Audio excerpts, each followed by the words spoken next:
సాయినాథ ఏదైనా సరే భగవంతుడు ఒక్కడే. అందుకొరకని మన కామదోద్యనాన్ని మీకు తెలిసే ఉంటుంది.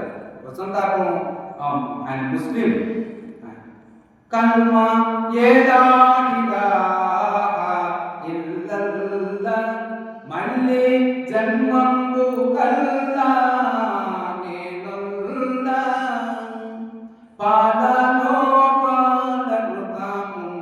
చందంబు స్థూల మందూల ధరుడున్న శేతంబు. భగవంతుడు ఎట్లా ఉంటాడంటే కాళ్ళలో వెంట కనిపిస్తుందా మనకు? కనిపిస్తుందా? దాన్ని కాగొట్టాలి, తోడేయాలి, పెరుగు కావాలి, దాన్ని ఎదురు కావాలి, స్థూల మందూల ధరుడున్న శబ్దంబు. ఈ సృష్టి లోపల ఒక భగవంతుడు అదే విధంగా ఉంటాడు. అనుకోరకంగా పరిశ్రమలు చేస్తే తప్పకుండా మీరు చెప్తుంటారు అందరూ కూడి భరణలు చేసి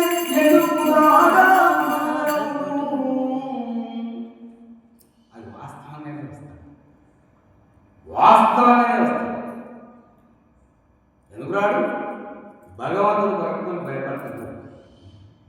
గుర్తుపెట్టుకో, సరి అయిన భక్తులు అయితే భగవంతుడు రావాలండి. ఆయన చెంపు చక్రాలు ధరించి అమ్మవారికి పది చేతులు పెట్టుకొని ఓ అనుకుంటూ రాదు. దైవం మనుషులుంటేనా?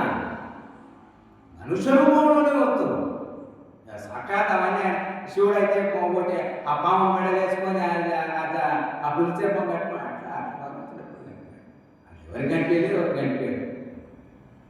దాంట్లో అండమందున పిండమందున అంతటను వెలుగొందే రూపం. అండపిండ బ్రహ్మాండమంతతో వెళ్ళినటువంటి వాడు ఇక్కడ ఉండడు, ఇక్కడ లేడని చెప్పడానికి వీలు లేదు. కాకపోతే ఈ క్షేత్రాలు ఎందుకు సార్ ఇవన్నీ ఎందుకంటే ఇక్కడ ఒక జీవశక్తి ఉంటుంది, ఆ వైబ్రేషన్స్ ఉంటాయి, ఆ లెవెల్స్ ఉంటాయి. దాని మనం